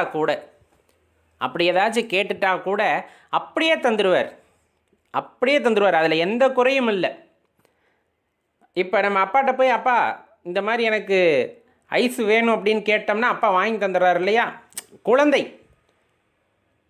அப்போ உனக்கு என்ன வேணும்னு கேட்குறியோ அதை அப்படியே வாங்கிக்கோ. அதனால தான் இந்த இடத்துல ரொம்ப தெளிவாக இருக்கணும். எதையும் கேட்குறதுக்கு முன்னாடி சிவபெருமான்கிட்ட தெளிவாக கேட்கணும். பெரும்பாலும் கேட்குற தன்மை போயிடும். இல்லை இப்போ தான் நாங்கள் ஆரம்பத்தில் அப்படியே படிப்படியாக விட்டுக்கிட்டு வர்றோம் அப்படின்ட்டு இருக்கீங்க இல்லைங்களா? அவங்கெல்லாம் என்ன பண்ணணும்? கேட்குறத கூட தெளிவாக அப்பன்ட்ட கேட்கணும். எதை கேட்டால் அப்படியே கொடுத்துருவார். வேண்ட முழுவதும் தருவோயினி. கேட்டது அப்படியே கொடுத்துருவார். ஆனால் அதுக்கப்புறம் என்ன நடக்க போகுதோ அதற்கு நீ தான் பொறுப்பாவாய். அதனால தான் எதையும் கேட்காதீங்க அப்படின்ட்டு சிவனடியார்கள் பெரும்பாலும் எல்லாத்திட்டையும் சொல்கிறது. போங்க, பஞ்சாட்சர மந்திரத்தை விட பெரிய விஷயம் இந்த உலகத்தில் எதுவும் இல்லை. அப்போ முன்னாடி போய் நின்றுக்கிட்டு அந்த பஞ்சாட்சர மந்திரத்தையும் பஞ்சபிராணங்களையும் பாடுவதை விட பெரிய பாக்கியம் அப்படிங்கிறது இந்த உலகத்தில் வேறு ஏதும் இருப்பதற்கு வாய்ப்பில்லை. அப்போ அங்கே போய் ஏதாச்சும் வேண்டணுமா? அப்பா எல்லாத்தையும் நல்லபடியாக வச்சுருப்பா, குடும்பத்தை நல்லா வச்சுருப்பா, இது கூட தேவையில்லைன்றாங்க. இது கூட கேட்காத. ஏன்னா உன் மனசில் இருக்குது எல்லாரும் நல்லா இருக்கணும்னு இருக்குது. அந்த எண்ணமே எதனால் உருவானது அப்படின்னா சிவபெருமானால் உருவாக்கப்பட்டது. நீ என்ன வேண்ட போகிற கோயிலுக்குள்ளே போனவே அதுவும் அவருக்கு தெரியுமா? அப்போ நம்ம ஏன் வேண்டணும்? அதை தான் தெளிவாக சொல்கிறாங்க. அந்த இடத்துல எல்லாம் சொல்லிட்டு, வேண்டும் பரிசொன்று உண்டு எனில் அதுவும் உந்தன் விருப்பன்றே. முடிஞ்சு போச்சா? வேண்டும் பரிசொன்று உண்டு எனில் அதுவும் உந்தன் விருப்பன்றே. அப்படி ஏதாச்சும் நான் கேட்கணும் அப்படின்னு நினச்சால் மீறி போய் நான் கேட்குறேன். நான் இதுவரை வேண்டணும்னு நினச்சதே இல்லை. பக்கத்தில் அந்த அடியார் வந்துட்டு ரொம்ப கஷ்டப்படுறார். அவருக்கு கொஞ்சம் மனம் இறங்குங்க. அப்படி நான் கேட்குறேனாலும் அந்த வேண்டுதல், அந்த விருப்பம், நீ இப்படி வேண்டணும்னு அந்த விரும்பினது யாருன்னா சிவபெருமானாகத்தான் இருப்பார். ஏன்னா வேண்டது தான் இறைவன் கொடுத்துருவார். அவருக்காக வேண்டதுக்கு யாரும் இல்லை, அவரே செஞ்சிருவார். இருந்தாலும் அந்த இலகிய மனசு படைத்த நம்முளிருந்து அதை வேண்ட வைத்து அவர்களுக்கு நிறைவேற்றி வைப்பதும் யார் என்றால் சிவபெருமானாகத்தான் இருக்க முடியும். சிவபெருமானால் தான் இவ்வளவு அற்புதங்களையும் செய்ய முடியும் அப்படிங்கிறது ரொம்ப ஆணித்தனமாக இந்த பாடலில் வந்துட்டு மாணிக்கவாசக பெருமான் அறிவிக்கின்றார். அப்போ இயல்பாகவே இப்போ நம்மளுக்குள்ள ஒரு புரிதல் வந்துடும். இப்போ நம்ம பெரும்பாலும் ஆரம்பத்தில் ஆலயங்களுக்குள்ளே போன நிலைமைக்கும் இப்பொழுது நாம் போயிட்டு எதுவுமே வேண்டாமல் அப்படியே நின்றுட்டு வர்றதுக்குமான வித்தியாசம் கண்டிப்பாக புரிஞ்சிருக்கும் அல்லவா? முன்னாடி போனதுமே, அப்பா நான் நல்லா படிக்கணும், அப்பா வீட்டில் நிறைய செல்வம் சேரணும், கார் வேணும், பங்களா வேணும், அது வேணும், இது வேணும்னு வரிசையாக பட்டியலிட்டு போய் எதுவுமே தெரியாதப்ப சிவபெருமானை கோயிலுக்கு போகணும் அப்படின்னு மட்டும் தெரிஞ்சப்போ இதெல்லாம் போய் கேட்டால் தருவார், கண்டிப்பாக தருவார். அப்போ அதுக்கு பின்னாடி வரக்கூடிய தொடர்ச்சியை நீ வந்துட்டு கவனித்து கொள்ள வேண்டும். அதுதான் முக்கியம். உனக்கு எது நல்லதோ அதைத்தான் அவர் செய்வார், எப்போ நீ எதையும் கேட்கலைனாலுமே. அப்போ நம்ம செய்ய வேண்டியது என்னென்னா, நான் வேண்டதை கூட நீ தெரிஞ்சிருக்கிற, அப்புறம் நான் ஏன் வேண்டணும்? தேவையில்லை, நேரத்தை வீணடிக்க விரும்பவில்லை. அப்போ அந்த நேரத்தில் நான் என்ன பண்ணுறேன்? அழகை பார்த்து லயத்திருக்கின்றேன், உன்னை போற்றி புகழ்ந்து பாடிக்கொண்டிருக்கின்றேன். இப்போ எல்லாவற்றையும் அறிந்த உனக்கு என் வேண்டுதலை சொல்லிதான் தெரிய வேண்டியமா? அவசியமே இல்லை. அதைத்தான் அழகாக சொல்கிறாங்க. அப்போ ஆலயத்திற்கு போனால் அமைதியாக அமர்ந்துருங்க. அந்த உள்ளத்தோட போக்கில் அப்படியே நீங்கள் போய்கிட்டே இருங்க. இயற்கையை ரசிக்க ஆரம்பியுங்கள். உங்களை சுற்றி இறைவன் பேசுவதை கேட்க ஆரம்பியுங்கள். உங்களை சுற்றி அத்தனை அதிர்வுகளும் இறைவனால் உருவாக்கப்பட்டவை. அதிலும் உங்களுடன் தொடர்பு கொள்வதற்கு இறைவன் பல அதிர்வுகளை உண்டாக்கியிருப்பார். அமைதியாக ஆலயத்தில் உட்காந்து காதை மட்டும் கொடுத்து உன்னிப்பாக கவனித்தா போதும், பல விதங்களில் இறைவன் நம்முடன் பேச முயற்சிப்பதை நம்மால் உணர்ந்து கொள்ள முடியும். அதனால தான் சொல்கிறது, வேண்டத்தக்கது அறிவோய் நீ, வேண்டும் பரிசொன்று உண்டு எனில் அதுவும் உந்தன் விருப்பன்றே.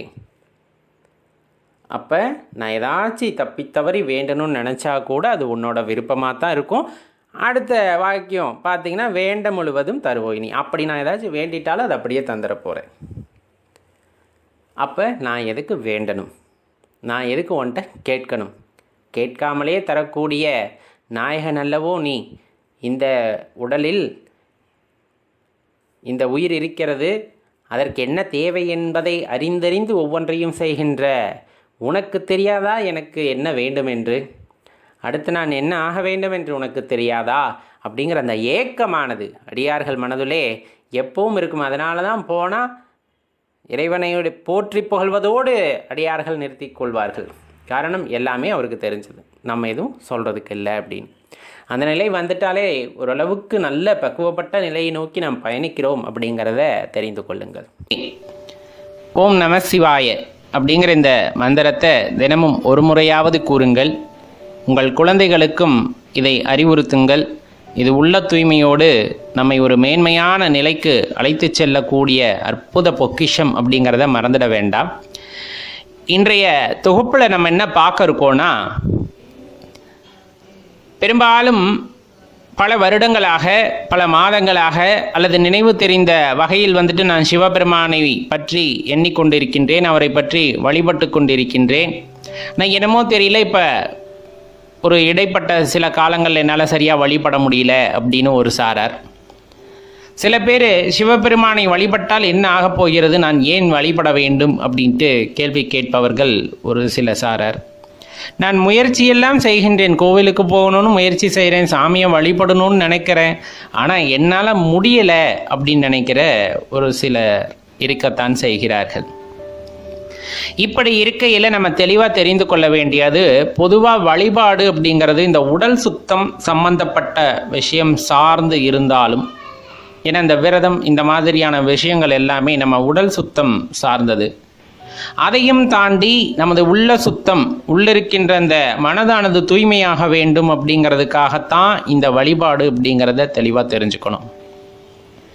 மனம் அது செம்மையானால் அப்படிங்கிற வார்த்தையை நீங்கள் அடிக்கடி கேட்டுப்பீங்க, இந்த வாக்கியத்தை.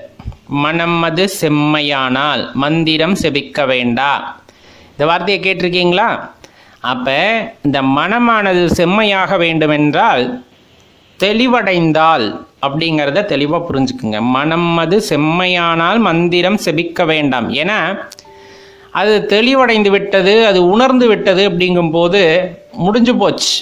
இறைவனை நம்ம கோவிலில் போய் தேடினோம், ஆங்காங்கே தேடினோம், மலை காடுகள் எல்லாம் அமர்ந்து தேடினோம், எந்த இடத்துலையும் என்னால் காண முடியல. ஆனால் ஒரு காலகட்டத்தில் என்ன மனமானது தெளிவடைந்து விட்டது, அதில் என்னால் உணர முடிகிறது அப்படிங்கும் போது நீ அதுக்கப்புறம் எந்த மந்திரமும் சொல்ல வேண்டாம், எந்த கோவிலுக்கும் போக வேண்டாம், எங்கேயும் போய் யாசகம் கேட்டு நிற்க வேண்டாம். எதுக்குமே அவசியமல்ல, எதுக்குமே அவசியமல்ல. ஏன்னா உன்னுள் இருக்கக்கூடிய இறைவனை நீ உணர்ந்து கொண்டாய் அப்படிங்கும் போது வேறு எங்கும் நீ இறைவனை தேடி அலைய வேண்டியதில்லை அப்படிங்கிறதோட பொருளை தெளிவாக புரிஞ்சுக்கணும். சரி, இது ஒரு பக்கம் இருக்குது, மனம் அது செம்மையாக வேண்டும். அது வரையிலும் நான் எதையாச்சும் உன்னை பற்றி கொண்டு இருக்க வேண்டும் அல்லவா? இப்போ இறைவன் சார்ந்த அந்த பேச்சுகளை கேட்க வேண்டும், அவரது புகழை பாட வேண்டும், அல்லது சில விஷயங்களை நாம் தொடர்ந்து பேசிக்கொண்டே இருந்தால் அதில் ஒரு நாட்டம் ஏற்படும். ஆனால் என்னன்னே தெரியல, என்னால் இப்போ அந்த மாதிரி இருக்கவே முடியல. இறைவனை பற்றி சிந்தனைகள் இருக்க மாட்டேங்குது. இறைவன் ஆலயத்திற்கு செல்ல வேண்டும் என்றால் என்னால் செல்ல முடியவில்லை, எனக்கு அவரை பற்றி நினைவுகளே இல்லை. எப்பவுமே நம்ம சொல்வது உண்டு, அவரோட அனுமதி இருந்தால்தான் அவர் ஆலய வாசலை மிதிக்க முடியும் அப்படிங்கிறது. அவரோட அனுமதி இருந்தால்தான் அவரை பற்றி நினைக்க முடியும் அப்படிங்கிற ஒரு விஷயத்தை நம்ம எப்பவுமே நம்ம பெரியவங்க சொல்லியிருக்காங்க.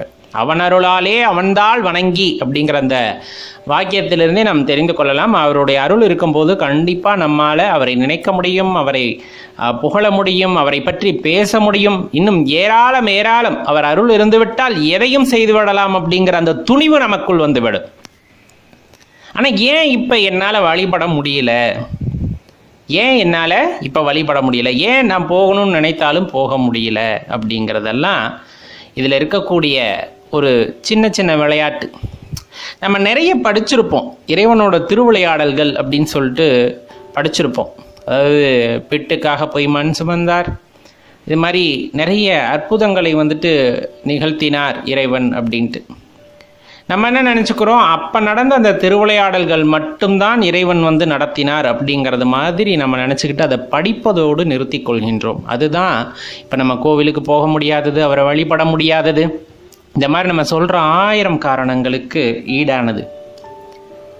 எந்த காலகட்டத்திலும் இப்போ நீங்கள் நாயன்மார்களோட வாழ்க்கையை எடுத்துக்கொண்டாலும் சரி, இல்லை இந்த திருவிளையாடல்கள் நிகழ்ந்த அந்த படலங்களை எடுத்துக்கொண்டாலும் சரி, தெளிவாக தெரிந்து கொள்ள வேண்டிய ஒரு உண்மை யாதெனில், உண்மையான அன்பு இருக்கும் பட்சத்தில் நீங்கள் இறைவன் மீது உண்மையான அன்பை வைத்திருக்கிறீர்கள், பாசத்தை வைத்திருக்கிறீர்கள், பக்தியை வைத்திருக்கிறீர்கள் அப்படிங்கிற பட்சத்தில்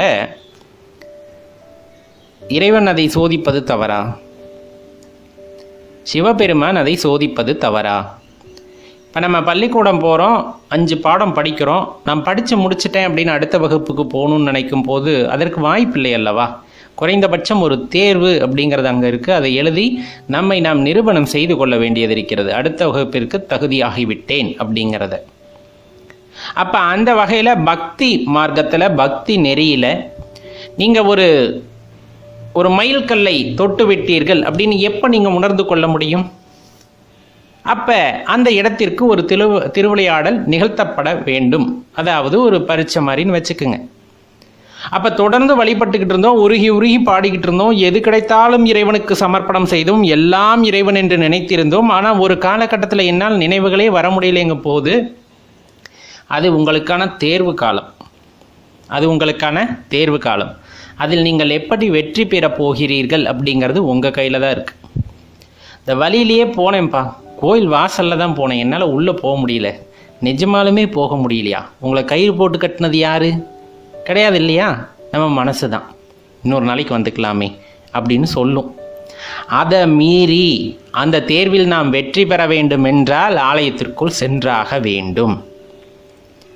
தினமும் படிச்சுக்கிட்டு இருந்தேன், இப்போ என் மனசு ஒரே குழப்பமாக இருக்குது. திருவாசகத்தை தினமும் படிச்சுக்கிட்டு இருந்தேன், தேவாரம் தினம் படிச்சுக்கிட்டு இருந்தேன். இன்றைக்கி என்னால் படிக்கவே முடியல. ஏன் படிக்க முடியல? நேரம் இல்லையா? கிடையாது. அதே 24 மணி நேரம்தான் இருக்கிறது. தினமும் நான் இறைவனுக்காக ஒதுக்குகின்ற அந்த 1 மணி நேரம் அப்படியே தான் இருக்கிறது. ஆனால் கேளிக்கைகளில் என் மனம் செல்கிறது, இந்த மாதிரி மற்ற விஷயங்களை கேட்கிறது, அதிலெல்லாம் நேரம் செலவிடுகிறது. ஆனால் இறைவன் மீது எனது நாட்டம் செல்ல மாட்டேங்குதுன்னு நம்மளை நாமே ஏமாத்திக்கிறோம். அந்த உண்மையை தெளிவாக புரிந்து கொள்ள வேண்டும். காலையில் விளக்கேற்றி வைத்து இறைவனை பாட வேண்டும் அப்படின்னு இருந்தால் எப்படி இருந்தாலும் பாடணும். உட்காந்து நம்ம இறைவன் மீது நமது அந்த நினைவுகளை செலுத்தி, நான் உன்னை பற்றி பாட வேண்டும், நீ என் நாவிலிருந்து பாடு, நீயே உன்னை பாடிக்கொள் அப்படின்ட்டு சங்கல்பம் செய்து கொண்டு பாட ஆரம்பித்து விட வேண்டும். நம்ம புகழ ஆரம்பித்து விட வேண்டும், அவரை பற்றி நினைக்க ஆரம்பித்து விட வேண்டும். கோவிலுக்கு போக முடியல, நினைக்க முடியல, பாடல் பாட முடியல, இது எல்லாம் உனக்கான சோதனை அப்படிங்கிறதையும் தெரிந்து கொள்ள வேண்டும். அந்த சோதனையை தாண்டி நீ என்ன வேணாலும் பரீட்சை வச்சு பாரு. இறைவன்கிட்ட சில பேர் பேசுவாங்க, நீ என்ன வேணாலும் பரீட்சை வச்சுப்பாரு. பரீட்சை வைக்கிறதும் நீ தான், பரீட்சையை எழுதுறதும் நீ தான், பரீட்சையில் பாஸ் போடுறதும் நீ தான். அப்புறம் ஏன் நான் கவலைப்பட போகிறேன் அப்படிங்கிற நினப்பில் எந்த ஒரு கஷ்டம் வந்தாலும் அந்த நமசிவாயங்கிற மந்திரத்தை மறவாத மனம் பல மனம் உண்டு. அவங்கெல்லாம் இந்த வார்த்தையை என்றைக்குமே சொல்ல மாட்டாங்க. என்னால் கோவிலுக்கு போக முடியல, என்னால் இறைவனை மறந்த நிலையில் இருக்க முடிகிறது அப்படிங்கிறதெல்லாம், அதாவது நினைக்க முடியல அப்படிங்கிறதெல்லாம் ரொம்ப ஒரு விசித்திரமான ஒன்றா இருக்கும் அவங்கக்கிட்ட. ஏன்னா அவங்கக்கிட்ட இருந்த அந்த நினைவை நீக்கவே முடியாது. எப்போவுமே அந்த பஞ்சாட்சரம், எப்போவுமே சிவா. மற்றவங்கள கூப்பிடும் போதும் கூட அவங்களோட பேரே மறந்துருக்கும். ஏன்னா அவங்கள சிவனாக பார்க்க ஆரம்பிச்சிடறாங்க. சிவா அப்படின்ற வார்த்தை தான் மற்றவங்கள சொல்லும் போதும் கூட அவங்க ஒரு நொடி பொழுதும் அவரை நினைவிலிருந்து தவறக்கூடாது அப்படின்னு நினைக்கக்கூடிய அடியார்கள் ஏராளம். அப்போ நம்ம அந்த பக்குவ நிலைக்கு வர வேண்டும் அல்லவா? அதற்காகத்தான் இறைவன் முதல் கட்ட சோதனையை அங்கு ஆரம்பிக்கின்றார். உன்னால் என்னை மறந்து இருக்க முடியுமா? உன்னால் என்னை நினையாமல் இருக்க முடியுமா? அப்படிங்கிற மாதிரியான சோதனைகள் ஆரம்பத்தில் ஏற்படுகிறது என்றால், அதெல்லாம் என்னால் முடியாது, நான் அப்படித்தான் வருவேன், நான் அப்படித்தான் உன்னை பற்றி நினைப்பேன், நீ என்னதான் என்னை மறக்க வச்சாலும் உன்னை மறந்து நான் தூங்க மாட்டேன், ஒரு நாளைக்கு ஒரு முறையாவது உன்னை நினைக்க வேண்டும். அவ்வாறு நான் நினைக்கின்றேன் அப்படிங்கும்போது நீ என்னோடய இருக்க வேண்டும். நீங்கள் என்னோடு இருக்கிற அப்படின்னா உன்னோட நினைவுகள் என்னிலிருந்து அகலக்கூடாது அப்படிங்கிற மாதிரியான அந்த திடமான ஒரு முடிவு நம்முள் இருக்கும் பொழுது அவர் நம்மை நீங்குவதில்லை. பரீட்சைக்கான கேள்வித்தாளையும் கொடுத்து இப்படி ஒரு உறுதியான மனநிலையில் நீங்கள் இருக்கும்போது அந்த பரீட்சைக்கான விடையும் அவரே எழுதி அந்த பரீட்சை பேப்பரையும் அவரே திருத்தி உங்களைய பாஸ் போட்டு அடுத்த கட்டத்துக்கு கூட்டிகிட்டு போயிடுவார். அப்போ உறுதியான மனதுடன் செயல்படுங்கள்.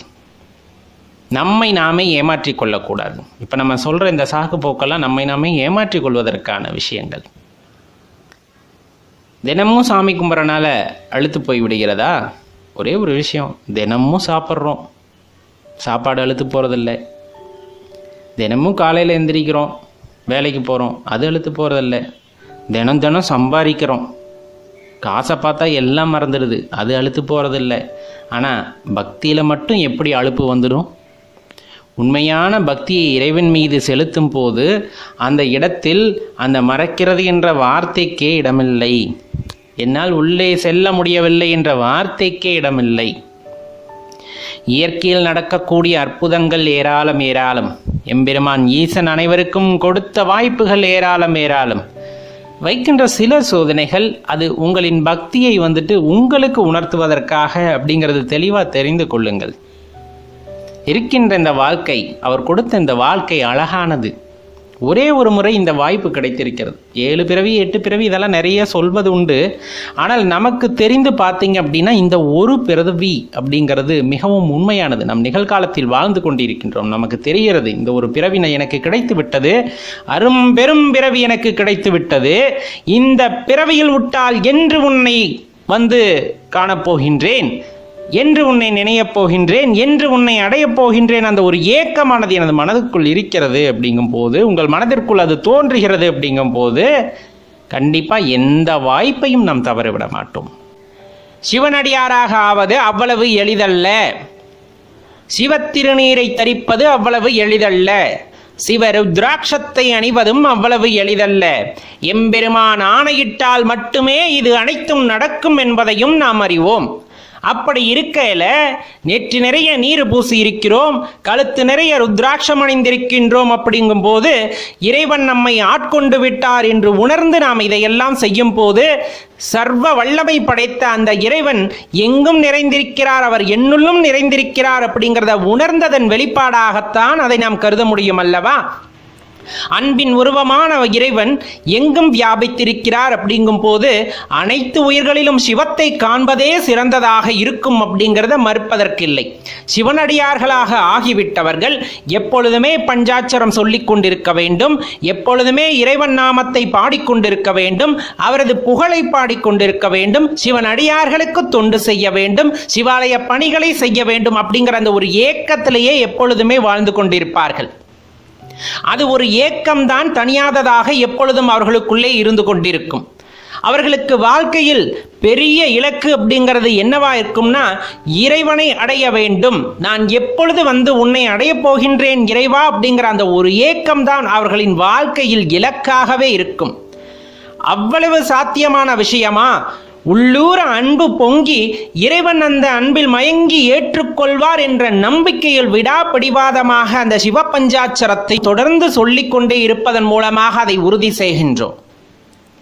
எல்லாத்துக்குமே சந்தோஷம் அப்படிங்கிறது ஒவ்வொரு இடத்துல இருக்கும். ஆனா சிவபக்தர்களுக்கு சந்தோஷம் அப்படிங்கிறது சிவனை நினைப்பதில் மட்டுமே இருக்கும், வேறு எதுவுமாக இருக்காது.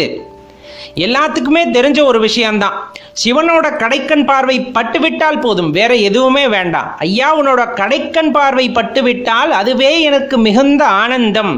உன்னுடைய பார்வை எனக்கு கிடைக்கவில்லை என்றால் இதுதான் நரகம், நான் வாழ்கின்ற இந்த உலகமே நரகமாகும் அப்படிங்கிற அந்த எண்ணமானது எப்பொழுதுமே நமது மனதுக்குள் இருந்து கொண்டே இருக்கும். அவர் கடைக்கண் பார்வைக்காக நாம் ஏங்கி ஏங்கி ஐயனை புகழ்ந்து பாடி அவரை நினைத்து நினைத்து உருகி அவரனுள்ளே கலக்க வேண்டும் என்ற ஏக்கத்தில் துடிதுடித்துக் கொண்டிருக்கின்றோம்.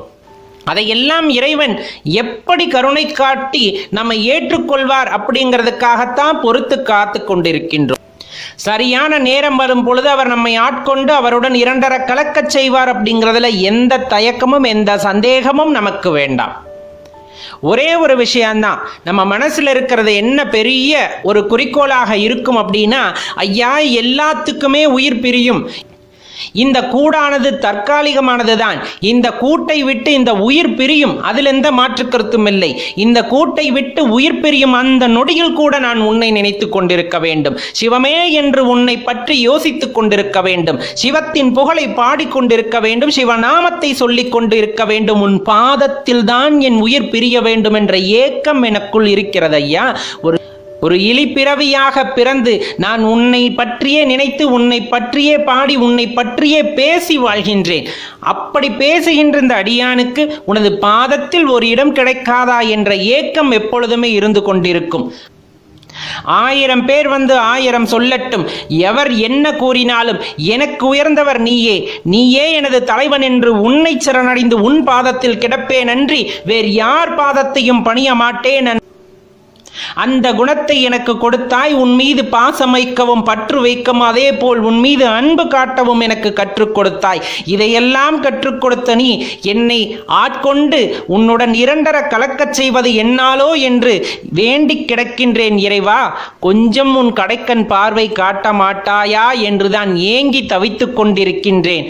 நம சிவாய.